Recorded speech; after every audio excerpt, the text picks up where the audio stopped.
건강한 팔과 다리가 있는데 또 하나님의 은혜도 받은 적이 있는데 주의를 지키는 것이 참 매 순간 힘든 일이에요. 영적인 전투가 늘 일어나는 겁니다.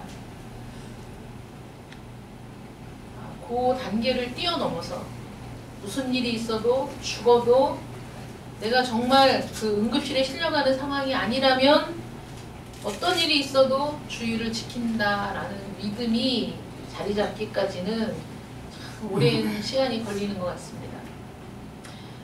오늘은 증인들이라는 제목으로 우리가 함께 말씀을 생각해 보도록 하겠습니다. 에베소서 2장 20절에 너희는 사도들과 선지자들의 터 위에 세우심을 입은 자라 그리스도 예수께서 친히 모퉁이돌이 되셨느니라 이렇게 말씀하고 있습니다. 너희는 여러분들은 사도들과 선지자들의 터 위에 세우심을 입은 자들입니다. 사도들과 선지자들의 터 위에 세우심을 입은 자들의 모임이 교회입니다.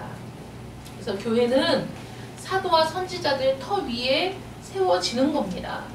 사도행전에 보면 베드로가 등장하고 요한이 베드로와 함께 했습니다.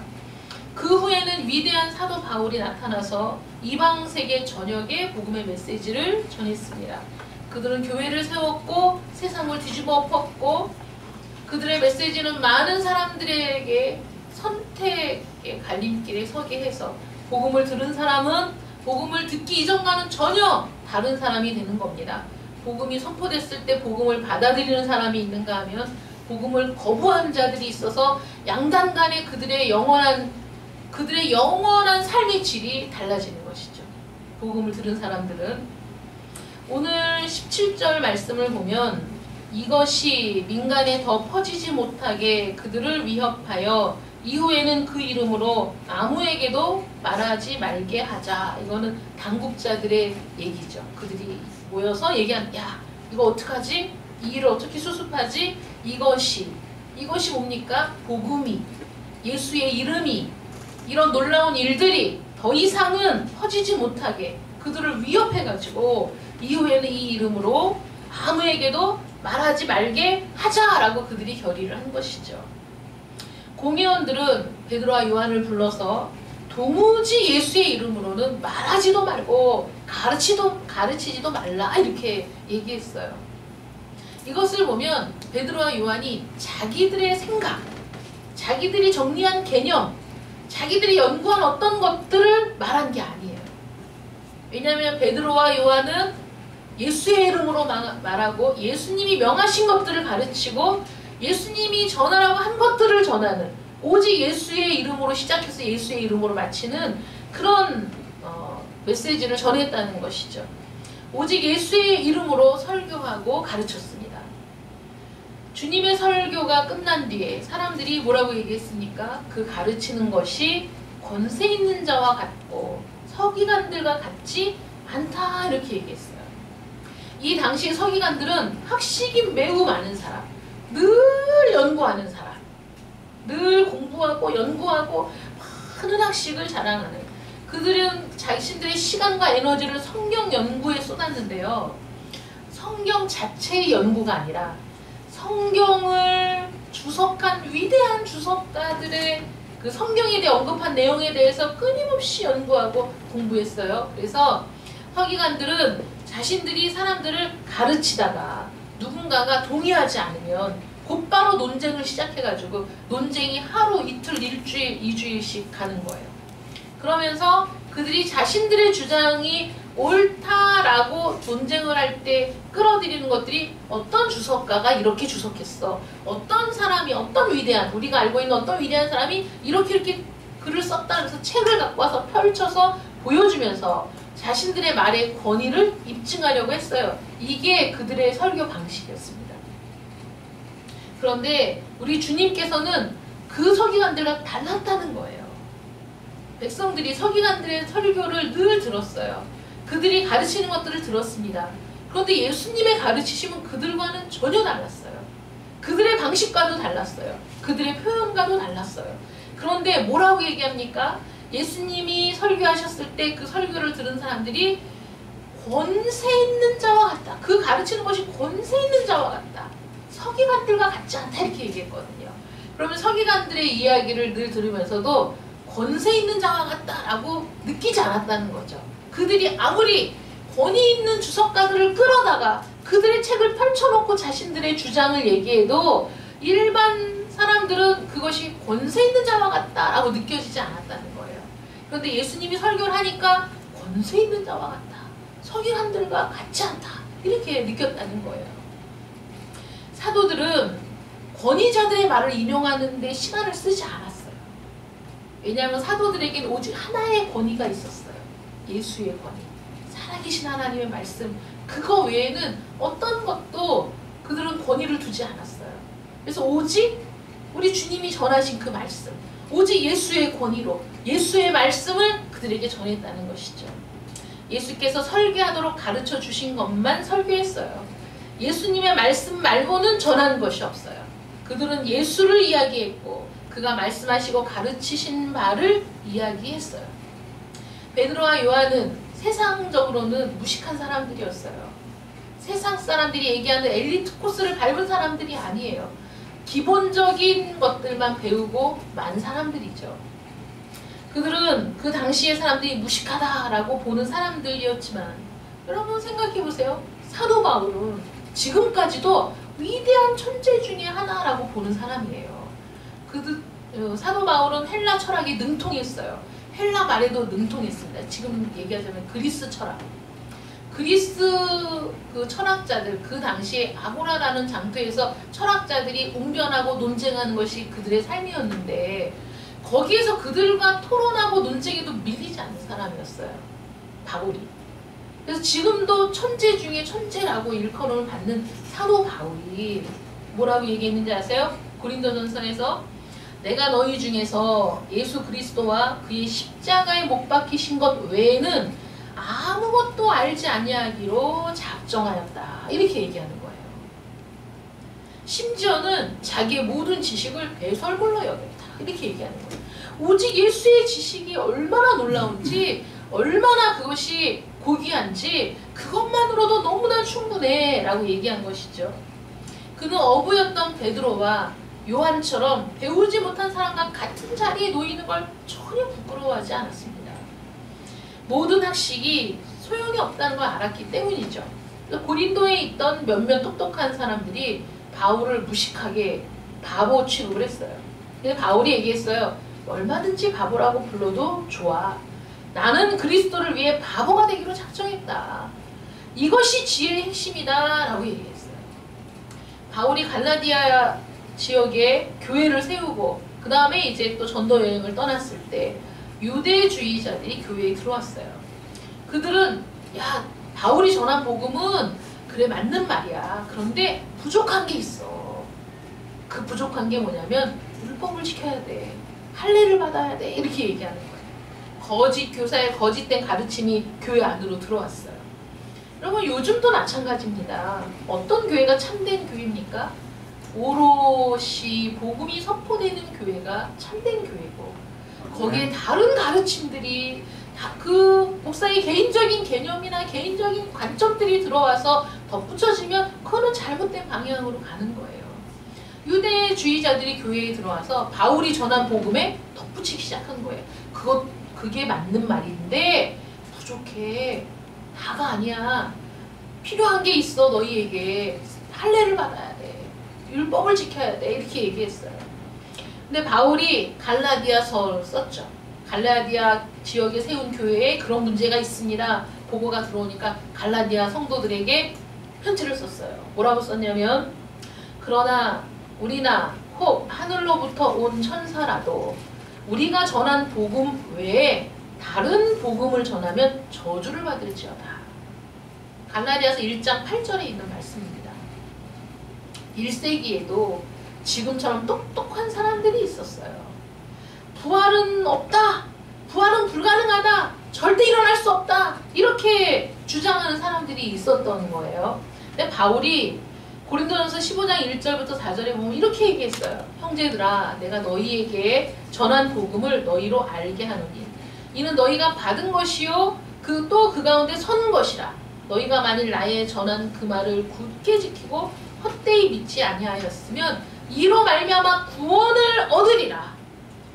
내가 전한 복음, 그 복음 위에 너희가 서 있다면, 너희가 그 복음을 믿는다면 너희는 구원을 받을 거야. 이렇게 얘기하는 것이죠. 내가 받은 것을 먼저 너희에게 전하였느니, 내가 받은 것을, 내가 본 것을, 내가 경험한 것을, 내가 목격한 것을, 주님이 나에게 깨우치신 것을 내가 너희에게 전했다는 거죠. 내가 너희에게 전했는데, 이는 성경대로 그리스도께서 우리 죄를 위해 죽으시고 장사 지낸 바 되었다가 성경대로 사흘 만에 다시 살아나신 그걸 전했다는 거예요.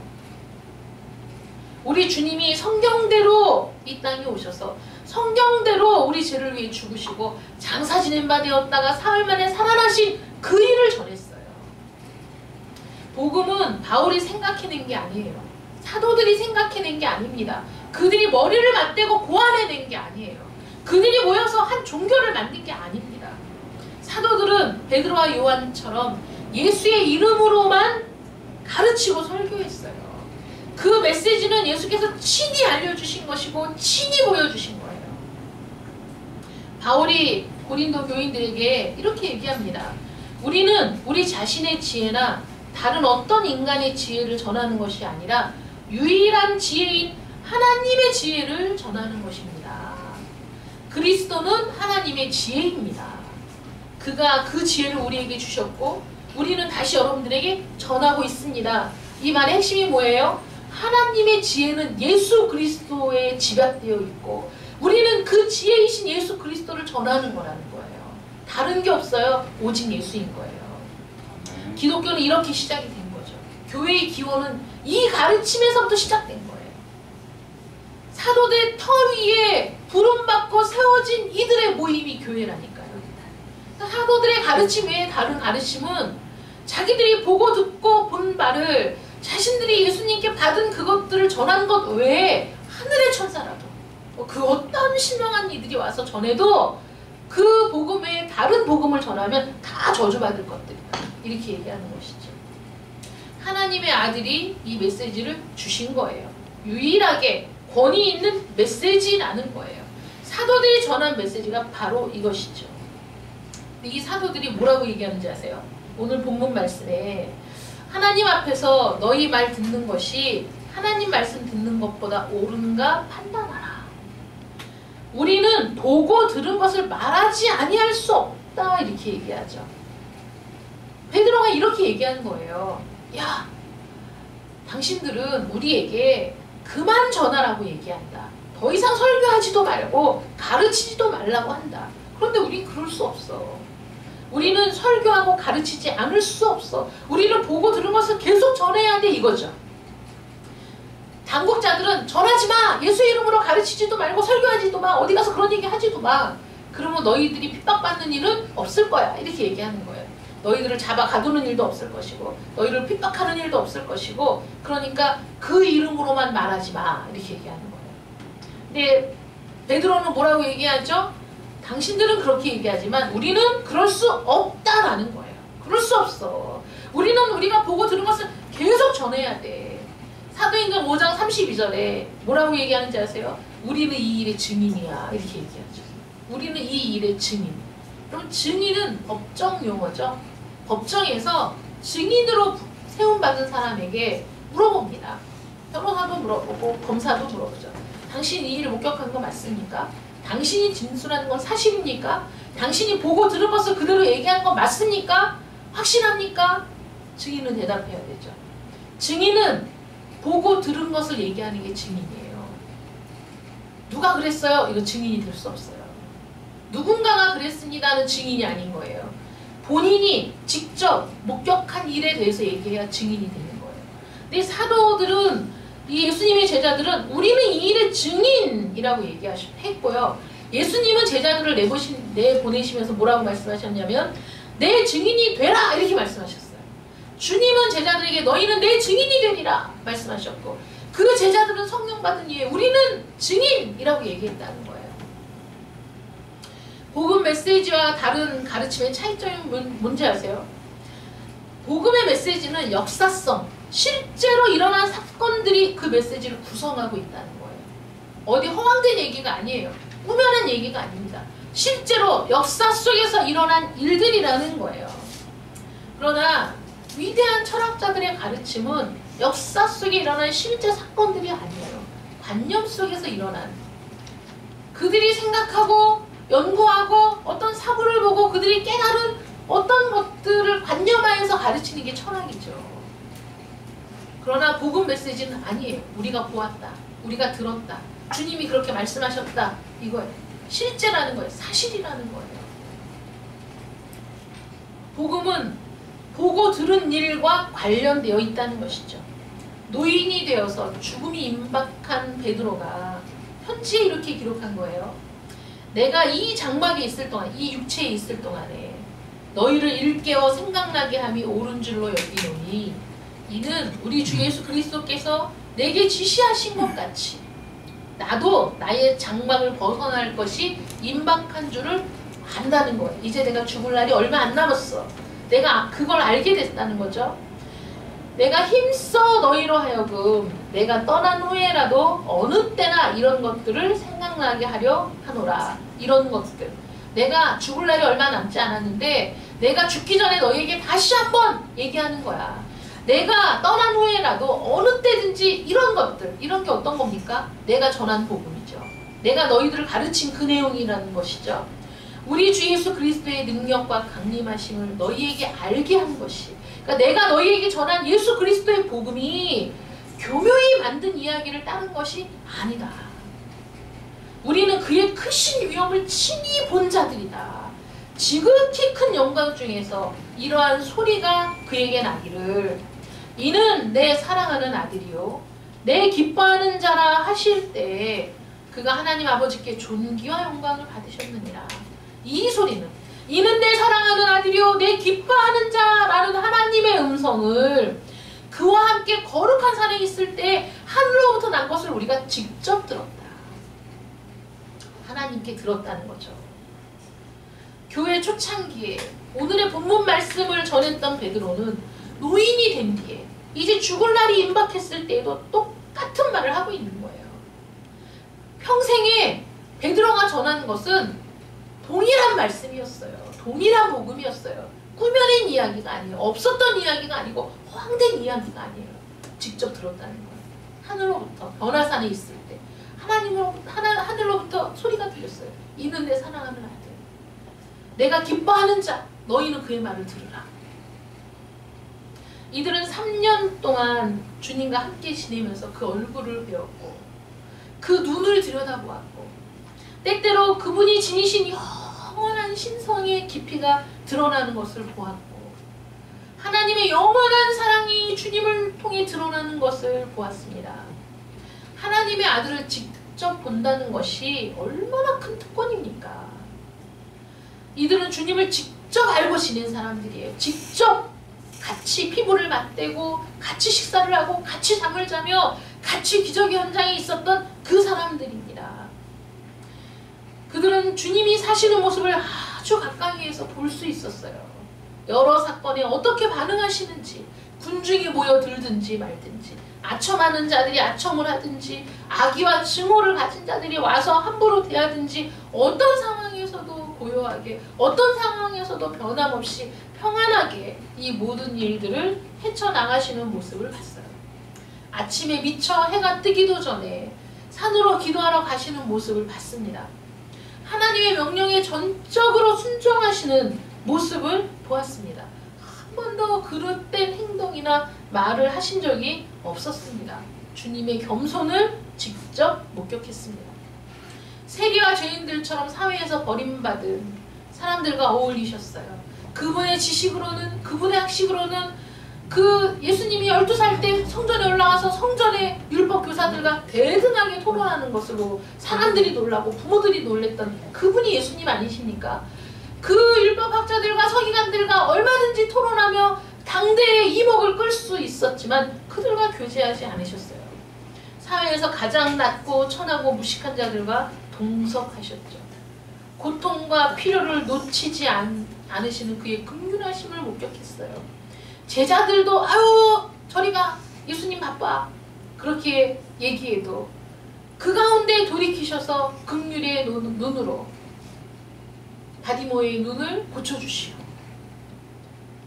불쌍한 사람들, 자신에게 도움을 요청하는 모든 사람들의 요구를 거절하지 않으신 분이십니다. 식사를 못하시면서 주무시지도 못하시면서 밀려드는 사람들을 뭐 또 짜증내거나 외면하신 일이 없으시죠. 이것이 그들이 보고 들은 거예요. 그의 가르침을 들었어요. 그의 가르침은 사람들에게 깊은 감명을 주었죠. 주님이 성전에 들어가서 백성들을 가르치실 때 백성들이 뭐라고 얘기했는지 아세요?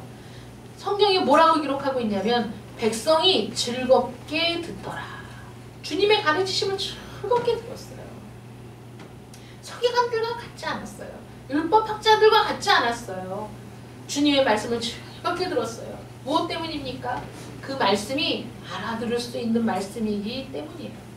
그전에는 그런 말씀을 들어본 적이 없었다는 거예요. 야, 이 무슨 권세 있는 자, 야, 우리가 듣던 이때까지 들어보지 못한 그런 가르침이야. 사람들이 그렇게 생각했다는 것이죠. 확실성, 권위, 확신, 지식이 있으나 능력이 있으나 모든 사람들이 알아들을 수 있는 그런 말씀을 하셨다는 거예요. 이 모든 일들이 일어나는 동안에 사도들은 예수님과 내내 함께 있었어요. 그들이 무엇을 보았습니까? 물로 포도주를 만드는 기적을 보았어요. 오병이어를 가지고 5,000명을 먹이시는 기적의 현장에서 그 놀라운 일들을 목격했습니다. 사나운 파도가 몰아치는 바다에서 제자들이 무서워 떨며 주여 일어나 보십시오. 배가 뒤집히게 생겼습니다. 우리가 다 죽게 생겼습니다. 주님이 일어나서 파도를 향하여 꾸짖고 바다를 향하여 꾸짖고 잔잔하라 하니까 즉시 풍랑이 그치고 잔잔해지는 그 놀라운 사실을 목격하고 그들이 주님께 엎드려 주는 살아계신 하나님의 아들이라고 고백했었죠. 안진뱅이와 소경과 귀먹은 자를 고치시는 것을 보았습니다. 심지어는 죽은 자를 살리시는 것도 보았습니다. 그 놀라운 기적들을 경험했고 그 모든 일들을 증언했던 것이죠. 주님의 죽으심과 부활과 성령의 강림까지 그들은 그 현장을 보고 들었고 느꼈어요. 그들은 산 증인입니다. 그들이 전하는 것은 예수에 관한 메시지죠. 자신들이 보고 들은 것에 대한 메시지예요. 다른 게 들어가지 않았어요. 예수님이 우리를 위해 하신 모든 일들, 그 일들을 전했고 그것이 바로 그 메시지가 바로 교회의 태동을 가져온 거죠. 그 메시지가 바로 오늘날 저와 여러분을 이 자리에 있게 한 거죠. 그 복음의 메시지가 저와 여러분을 살게 한 겁니다. 사도들은 자신들이 보고 들은 일을 전했어요. 사실입니다. 독생자를 세상에 보내신 것이 복음의 기초, 복음의 토대였던 것이죠. 그런데 문제가 있어요. 이 모든 일의 의미가 뭐냐 이거예요. 사도들은 예수님의 이름으로 설교하고 말하고 가르쳤는데 어디에서 그런 설명을 얻었느냐. 주님 자신에게 직접 얻었다는 거예요. 이게 무슨 말이냐면 사도들은 구약 성경을 알았어요. 성경을 모르는 게 아니에요. 저와 여러분처럼 구약을 처음부터 읽어서 역사를 이해해야 되는 사람들이 아니에요. 바울, 베드로와 요한이 무식하다고 그래서 우리가 생각하는 그런 무식한 게 아니에요. 성경에 대해서는 우리보다 훨씬 많이 알고 있어요. 주님이 세상에 오신 이유, 주님과 함께 3년을 동거동락했어도 주님이 하신 말씀들을 다 이해하지 못했어요. 제자들이. 그런데 예수님이 죽으시고 그 사실을 목격하고 제자들이 뿔뿔이 흩어졌잖아요. 엠마오로 내려가는 제자들 옆에 주님이 나타나셨어요. 부활하신 주님. 얘기를 하는데 제자들이 이 엠마오로 가던 이 제자들이 주님의 말씀을 전혀 이해하지 못하고 있는 거예요. 주님이 뭐라고 말씀하시죠? 가라사대 미련하고 선지자들의 말한 모든 것을 마음에 더디 믿는 자들이요. 그리스도가 이런 고난을 받고 자기의 영광에 들어가야 할 것이 아니냐 하시고 이에 모세와 및 모든 선지자의 글로 시작하여 모든 성경에 쓴 바 자기에 관한 것을 자세히 설명하시니라. 그런데 이 제자들이 눈이 맑아지고 마음이 뜨거워지고 그 메시지를 깨닫게 됐다는 거예요. 인자에 온 것은 잃어버린 자를 찾아 구원하려 함이니라. 우리가 스스로 길을 찾지 못하니까 주님이 이 세상에 오신 것이죠. 선지자들이 우리를 구원할 수 없어요. 시편 기자가 우리를 구원할 수 없어요. 철학자들도 우리를 구원할 수 없고, 정치가들도 우리를 구원할 수 없고, 교육도 우리를 구원할 수 없어요. 그 무엇도, 그 누구도 우리를 구원할 수 없습니다. 우리를 구원할 수 있는 오직 한 분, 예수 그리스도밖에 없다는 거예요. 그래서 주님이 오신 거죠. 주님이 오셨는데, 말씀하셨는데, 그분과 함께 3년을 살았는데도 깨닫지 못하는 무지가 우리 안에 있어요. 주님이 깨우쳐 주신 거예요. 설명해 주신 거예요. 말씀해 주신 거예요. 그들의 눈을 열어주신 거예요. 그들이 밝히 깨닫게 되었어요. 근데 그분이 하나님의 아들인데 왜 죽어야 되지? 그 능력으로 사람들을 막 구원하면 되잖아. 왜 죽어야 돼? 그렇게 묻는 사람들도 있을 겁니다. 제자들이 뭐라고 얘기하죠? 그래서 예수 그리스도는 하나님의 지혜라는 거예요. 세상 사람들은 이해하지 못해요. 세상 사람들은 도무지 받아들일 수 없어요. 그가 죽으신 이유 우리는 안다는 거죠. 제자들이. 왜 죽으셔야 했는지 이유를 알아. 바로 그 십자가 위에서 하나님 우리 모두의 허물을 그에게 지우신 거죠. 세례 요한의 말대로 그는 세상 죄를 지고 간 하나님의 어린 양입니다. 예수 말고 다른 길이 없어요. 우리는 죄로 인해 죽을 수밖에 없는 존재거든요. 죽고 다시 못 살아. 죽고 영원한 파멸 속에 있어야 돼요. 그런데 우리 주님이 세상 죄를 지고 죽으셨는데, 그 값을 지불하기 위해 죽으셨는데, 세상 죄, 우리는 우리 죄를 짊어지고도 다 죽어야 되는데, 우리 주님은 세상의 죄를 짊어지고 죽으셨는데, 세상에 전능하신 주님이시잖아요. 그러니까 그 죄의 값을 지고 죽으셨는데도 불구하고 살아나셨어요. 부활하셨어요.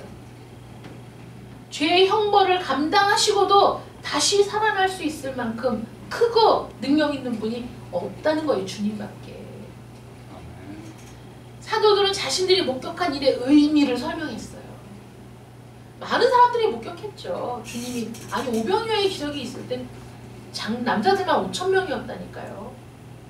많은 사람들이 목격했지만 그 놀라운 일의 의미를 주님이 제자들에게 설명해 주셨을 때 제자들이 그 의미를 분명히 알 수 있었다는 거예요. 하나님의 법이 요구하는 형벌을 다 감당하셨어요. 그리고 부활하셨어요. 부활은 하나님께서 만족하셨다는 선포예요. 다 되었다는 선포. 그래서 주님이 부활하신 거예요. 우리 죄를 인해 내어준 바 되었다가 우리의 의를 위해 다시 살아나셨다는 선포가 부활이거든요.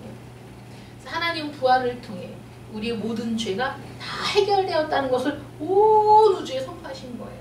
주님이 하신 일을 믿기만 하면 값없이 다 용서해 주신다고 말씀하시는 거예요. 그것이 복음인 거예요. 그러니까 제자들은 야 우리가 보고 들은 것을 말하지 않을 수 없어. 이렇게 중요한 얘기를 어떻게 말을 안 해. 이렇게 놀라운 메시지를 어떻게 말을 안 하냐 이거예요. 여러분 하도 세상에 재난이 많다 보니까 사람들이 재난을 피하는 방법에 대해서 얼마나 많은 것들이 돌고 있습니까? 뭐 동물들은 재난을 빨리 한다. 지진이 일어나기 전에 동물들이 막 산에서 대피한다. 이런 얘기 하잖아요. 왜 그런 데 관심을 갖습니까? 재난이 일어나는 지역은, 지진이 일어나는 지역은 동물들의 낌새만 보고서도, 왜냐하면 우리가 감지할 수 없는 것들을 동물들이 감지하고 지진이 일어나기 전에 동물들이 다 산 아래로 내려오고 피한다는 것을 기억하고 있다가 그런 이상한 일이 일어나면 여기 지진이 일어나나 봐 하고 피하잖아요. 어떤 일이 일어났을 때 대비하라, 아니 대피하라, 피하라, 여기 곧 지진이 일어난다 그러면 피하지 않을 사람이 없지 않습니까? 안 그러면 죽으니까. 그런데 그 말을 해줄 수 있는 사람은 그 사실을 아는 사람이 얘기해 주는 거예요. 여기 내일 이맘때 큰 지진이 일어납니다. 피해야 됩니다. 피해야 됩니다. 말해야 돼요? 안 해야 돼요? 해야죠. 해야 되잖아요. 그건 너무 자연스러운 거 아니에요? 어떤 사람이 길을 건너는데 저쪽에서 덤프트럭이 막 빠른 속도로 다가오고 있어요. 그럼 어떻게 얘기합니까? 그걸 보고 피하라고 소리를 지르는 게 당연히 해야 될 일이죠. 어떻게 얘기 안 합니까? 뭐 어디 진해공항에선가 말도 안 되는 사고가 일어났잖아요. BMW 몰고 있는 대로 속도를 내서 막 오다가 그 승객 짐 내려주고 운전석으로 돌아가던 택시 기사를 그대로 그냥 박아버려가지고 지금 그러니까 의식이 돌아오지 않고 있어요. 그 영상을 보니까 한치의 망설임도 없이 그냥 와서 박았어요. 그냥 와서. 근데 거기는 원래 그렇게 속도를 내서 달리면 안 되는 지역이에요. 더군다나 그 사고를 낸 사람은 공항 직원.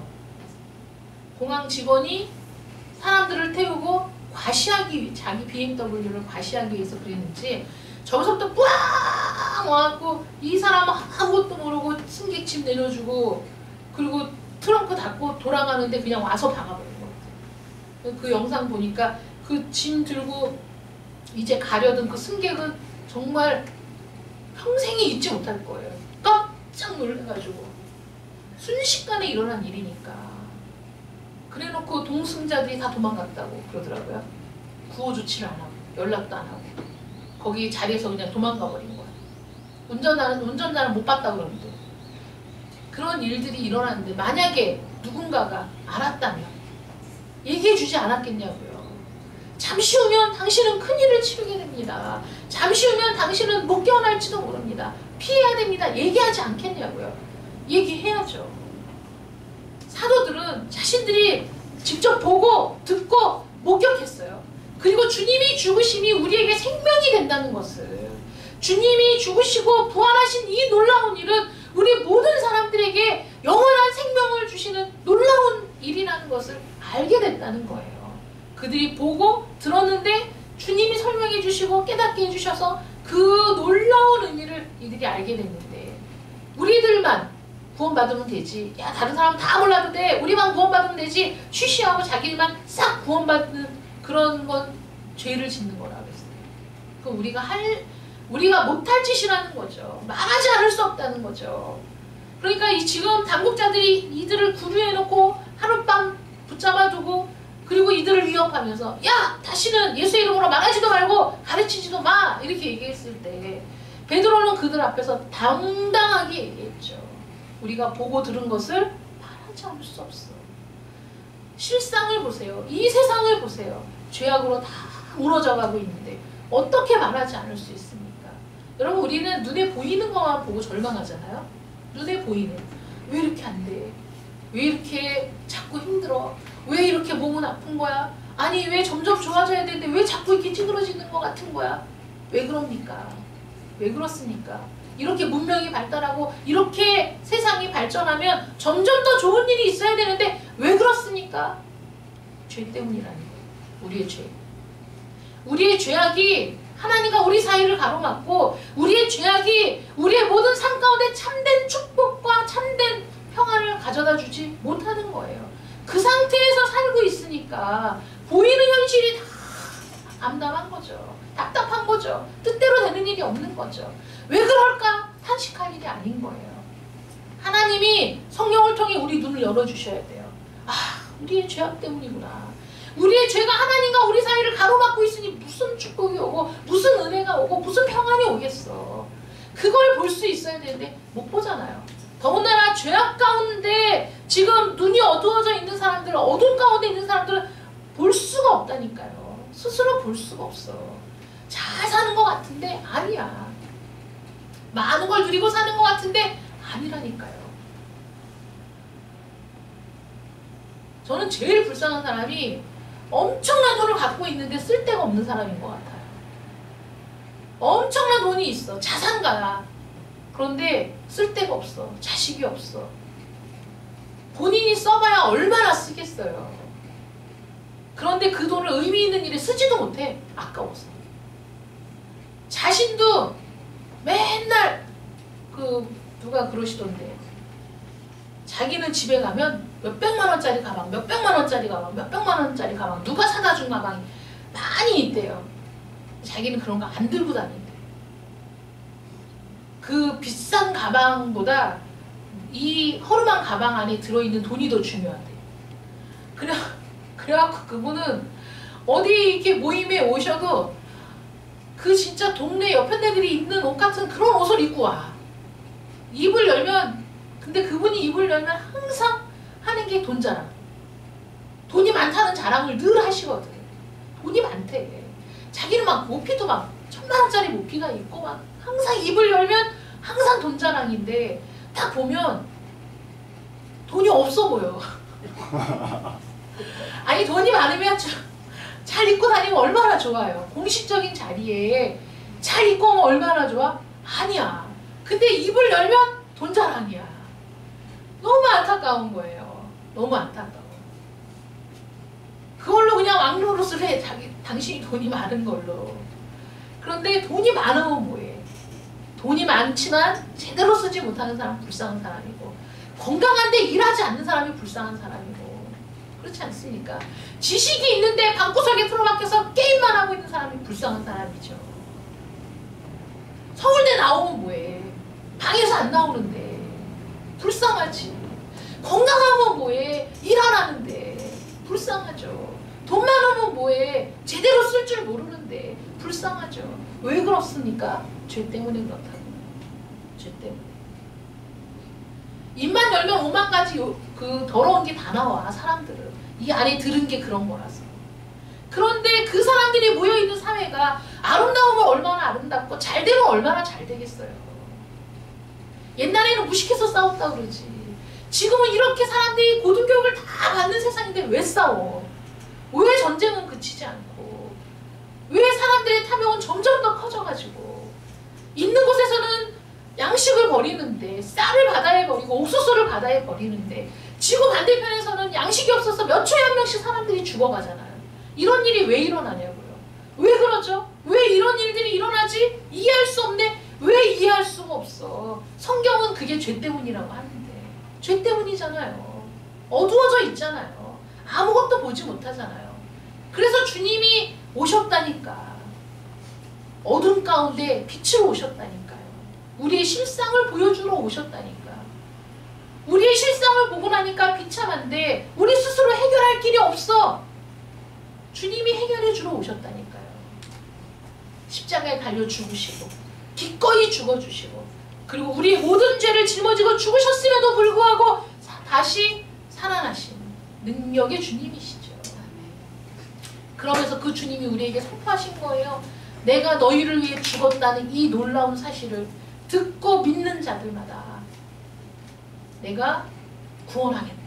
내가 함께 하겠다. 내가 너희의 손을 이끌고 저 영원한 낙원으로 함께 들어가겠다 말씀하시는 거예요. 이 놀라운 사실을 보고 듣고 목격했는데 어떻게 전하지 않을 수 있느냐 하는 거죠. 우리가 보고 들은 것을 말하지 않을 수 없다. 그분이 어떤 분인지 알기 때문에, 그분이 행한 일이 어떤 일인지 알기 때문에, 그분이 유일한 구원의 길이기 때문에 우리는 이 일을 말하지 않을 수 없다. 그 사도들이 생명을 걸고 톱으로 켜서 죽임을 당하고 목베임을 당하고 유배되어 죽으면서, 그러면서도 끝까지 우리는 이 일을 말하지 않을 수 없다라는 놀라운 사명감을 가지고 복음을 전했기 때문에 오늘날 저와 여러분이 이 자리에 있는 겁니다. 그러면 사도들은 보고 들은 것을 전했는데 우리는 보고 들은 게 없으니까 전할 게 없겠네요. 여러분, 천만의 만만의 말씀이죠. 사도들이 전한 복음의 터 위에 우리가 세워졌어요. 사도들의 말을 우리가 믿었습니다. 주님이 뭐라고 말씀하시죠? 본고로 믿느냐? 보지 못하고 믿는 자들은 더 복이 있다 말씀하시죠. 사도들이 전한 복음을 우리가 믿었을 때 성령께서 우리 속에서 그 복음의 의미를 설명해 주시고 그 복음의 능력을 깨닫게 하시고, 그리고 우리가 사도들과 동일한 눈으로 주님이 행하신 모든 일들을 믿음으로 받아들이게 하시지 않습니까? 그리고 그 구원에 우리가 동참하게 되었잖아요. 우리도 역시 지금 사도들과 동일하게 우리가 보고 들은 것을 말하지 않을 수 없다라는 뜨거운 사명감이 있기를 축원합니다. 주님이 우리를 살리셨다는 거예요. 여러분들이 체험하셨잖아요. 여러분들도 은혜를 받으시지 않았습니까? 여러분들도 말할 수 없는 감격에 빠진 적이 있지 않냐고요. 성령의 역사를, 주님의 은혜를, 하나님의 사랑을 여러분들도 받으신 분들이잖아요. 여러분들이 보고 듣고 본 바를 증언해야죠. 주님만이 유일한 길이니까. 주님 외에는 다른 길이 없으니까.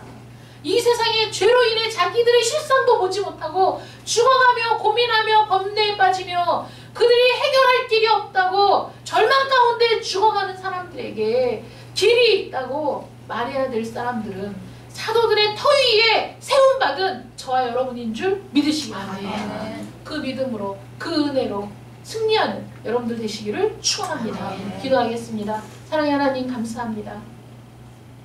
선지자들이 말하는 것을 더디 믿는 미련한 우리들에게 성령을 보내주시고 하나님의 말씀이 깨달아지고 하나님의 은혜가 깨달아지고 하나님의 사랑이 우리에게 부어졌음을 확신케 되는 은혜를 주신 하나님 감사하고 감사합니다.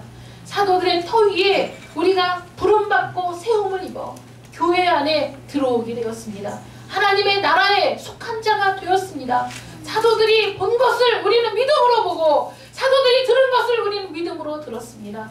살아계신 하나님의 자녀가 되었습니다. 하나님, 저희들도 이 땅에서 자신의 죄악으로 죽어가는 자들, 죄악이 관영하여 그들의 어두움이 짙어서 갈 길을 찾지 못하는 자들에게 빛 대신 주님을 증거할 수 있는 참된 증인 되게 하여 주시옵소서. 사도들과 마찬가지로 증인으로서의 삶을 살아가는 저희들이 되게 하여 주시옵시고 오직 유일하신 주님을 증언함으로 말미암아 우리도 역시 믿음 안에서 날마다 승리를 경험하는, 날마다 성령의 역사를 경험하는 능력 있는 그리스도인의 삶이 되게 하여 주시옵시고 우리들의 삶을 통해 많은 이들에게 복음을 전할 수 있는, 그래서 많은 이들이 하나님의 은혜로 구원받는 역사가 우리 오직 예수교회 우리 성도들을 통해 이루어지게 하여 주시옵소서. 예수님의 이름으로 기도드립니다. 아멘.